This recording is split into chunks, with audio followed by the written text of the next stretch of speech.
السلام عليكم ورحمة الله تعالى وبركاته. متابعي الأعزاء، مرحبا بكم معكم سمية من قناة مطبخ البيت، سمية كوتشينا كازرينكا. نتمنى تكونوا في أحسن الأحوال وأحسن الظروف. الوصفة ديال اليوم البنات غتكون كريب مالح ساهل بسيط. كنتمنى الوصفة ديال اليوم تعجبكم البنات وتنال الرضا ديالكم وتجربوها بطبيعة الحال، وما تبخلوش عليا باللايك والتعاليق ديالكم المحفزة. ندوزو ان شاء الله لطريقة التحضير والمقادير.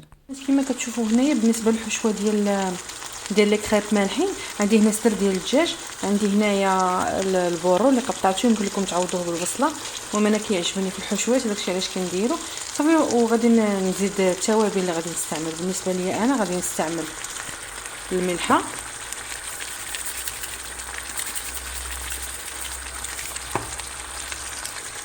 كما قلت لكم درت الملحه، غادي ندير شويه ديال الزعتر، كتبقى يعني التوابل اختياريه.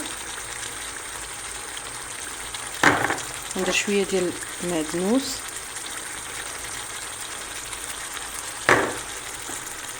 شويه ديال الثومه والبصله بودر، صافي شويه البزار. صافي دابا غنضيف شويه البزار وغادي يعني نحرك الخليط ديالي حتى يتشحر ليا مزيان مزيان ونتلاقاو. صافي بالنسبه للمقادير ديال الكريب انا غادي نعطيهم لكم في نفس الوقت، يعني نديرهم باش ما نطولش الفيديو.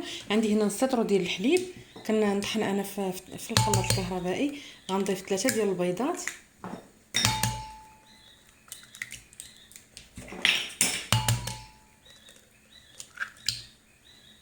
غنضيف معلقه ديال السنيده باش تعطينا لون محمر، وغنضيف الملحه كتبقى على حسابيه الذوق.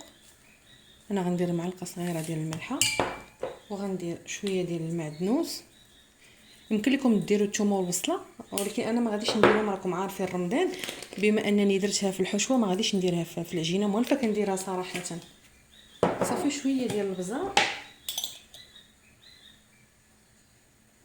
غنطحن في الاول هذا الخليط ديال البيض والحليب هو الاول، عاد باش غادي نضيف عليه 2 كؤوس ديال الطحين و2 معالق ديال الزبده اللي دايبه. صافي من بعد ما طحنت الخليط ديال الحليب مع البيض وداكشي اللي درت في الاول، دابا غادي نضيف هاد 2 كؤوس ديال الطحين وغادي نطحنو مزيان عاد باش نضيف الزبده. يمكن لكم ديروا كلشي في مره، يعني بلا ما يعني تقدروا ديروا كلشي في دقه واحده. صافي البنات من بعد ما طحنت الخليط ديال الدقيق والحليب كما كتشوفوا على هذا الشكل، فانا جاني شويه خاصو واحد المعلقه ديال الدقيق غادي نضيفها. المهم كتبقى عينكم ميزانكم، ولكن القاعده العامه راه نص لتر الحليب في 2 كيسان ديال الدقيق، يعني 200 غرام ديال الدقيق. انا غنضيف هنا واحد المعلقه ديال الدقيق وغادي نعاود نطحن. كما كتشوفوا انا غنضيف هذيك المعلقه ديال الدقيق اللي قلت لكم، وغادي نضيف 2 معالق ديال الزبده اللي ذوبت، وغادي نطحن الخليط ديالي. صافي البنات من بعد ما طابت الحشوه ديالي دابا غادي نضيف صوص بيشاميل. انا عندي هنا هذه واجده، يمكن لكم تصاوبوها في الدار غير باش يعني باش تجمع ليا داك الخليط يعني يولي معلق. صافي وغنضيف الفرماج، يعني اي نوع ديال الفرماج عندكم محبوب.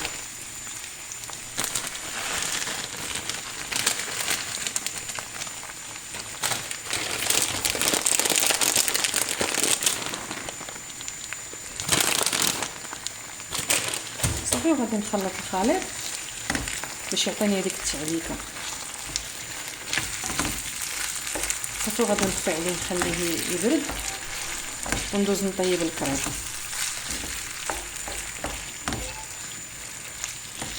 صافي البنات من بعد ما خليت الحشوه تبرد والخليط ديال الكريب يعني ارتاح، دابا غادي نبدا نطيب فيه. راكم عارفين البنات طريقه دهنوا المقله بالزبده، شويه الزبده باش ما يلصقش لينا. صافي كنكبوا الخليط ديالنا وكنخليوه يطيب يعني يتحمر من الطبقه التحتانيه ونقلبوه ثاني للجهه الاخرى.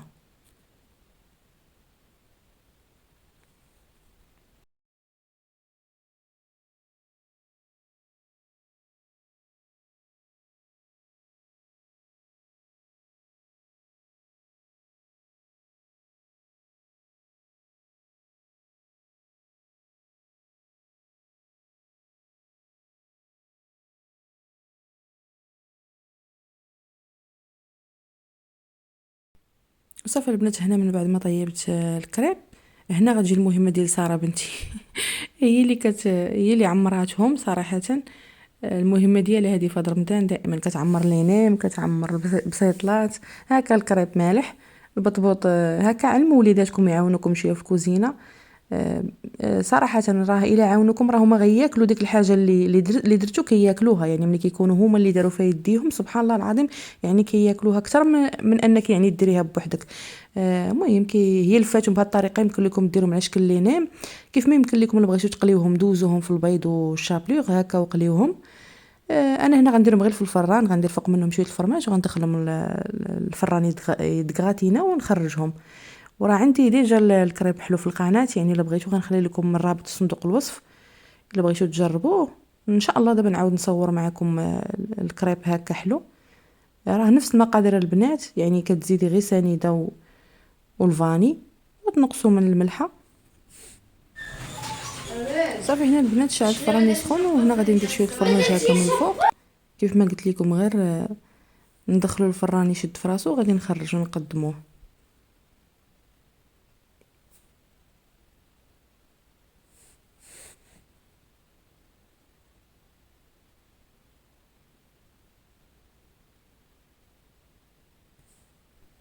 وصافي البنات، هنا من بعد ما خرجتو من الفران كيجي على هذا الشكل هكا. فكنتمنى الوصفه ديال اليوم تكون خفيفه ظريفه على قلوبكم وتجربوها بطبيعه الحال. ما تبخلوش عليا بلي لايك والتعاليق ديالكم المحفزه، وتنقول الاخوات كاع اللي كيشاهدوا الفيديو ديالي شكرا لكم بزاف على المتابعه وعلى لي كومونتير الزوينه ديالكم، وشكرا للعائله الصغيره والكبيره ديالي اللي كتشجعني دائما في التعاليق، واللي كيدخلوا هكا يتفرجوا في الفيديوهات ديالي، واللي اول مره غيشوف القناه. الا عجبك المحتوى ديال القناه ما تنساش ابوني والضغط على الجرس ليصلكم كل جديد بطبيعه الحال، فضلا وليس امرا. الا عجبكم المحتوى ديال القناه كنقول لكم دمتم في امان الله، الى الوصفه القادمه.